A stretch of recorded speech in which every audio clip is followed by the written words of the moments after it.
Inside a certain community market, there were 3 food carts parked in a row.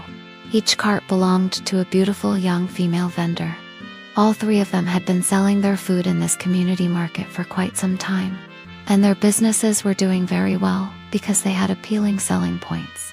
Combined with their lively selling styles and their eye-catching outfits and makeup, they drew attention wherever they went, making people turn their heads to look back at them. And once customers had a chance to taste the food they prepared, it was clear that their cooking skills were far from ordinary.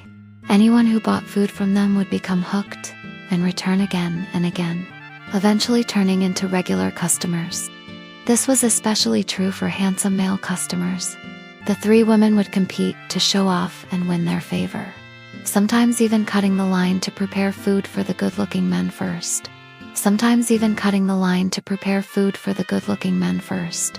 As for beautiful women, or older men who were not particularly attractive, those customers would have to wait and be served later. The 3 beautiful vendors were named Laura, Lorie, and Jenny. Laura sold papaya salad and grilled chicken, along with many other Asian-style dishes. As for Lorie, she sold all kinds of spicy salads. Jenny, on the other hand, sold grilled meatballs with an extra spicy dipping sauce. All 3 of them stood out because of the way they dressed. Laura wore a Sailor Moon outfit. Lorie dressed like a Japanese schoolgirl, complete with a short skirt. Jenny wore traditional chongkrebon pants, with a shawl draped casually over her shoulders, and with all of them enhancing their busts as well. They attracted even more attention than before. The 3 women clearly enjoyed selling their food, especially when the customers were handsome men. They loved greeting them, striking up playful conversations. Sometimes they even turned on music and danced along, all to catch the attention of those good-looking customers. Every single day, their sales were excellent. They sold out completely, without fail.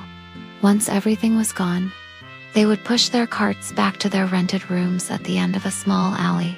The place was quite a distance from the market, and many times, as they made their way back, the 3 of them would grumble and complain under their breath, talking about how exhausting the walk was, and how long it took before they finally reached their rooms.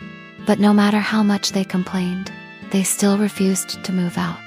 The rental rooms at the very end of the alley, owned by an elderly grandpa and grandma, were incredibly cheap, and on top of that, both of them were the landlords themselves. They were kind, warm-hearted people, and they never held anything against the 3 women at all, no matter how they behaved. No matter how loud and excited they got whenever they spotted a handsome man, the elderly couple never minded at all. And most importantly, the rental rooms at the end of the alley were quiet and peaceful, with hardly any people passing through or gathering around. This made their time resting and living there, comfortable, peaceful, and genuinely happy. In the end, the 3 of them had no reason at all to move out of the rented rooms owned by the elderly couple. All they ever did was complain and chatter foolishly from day to day.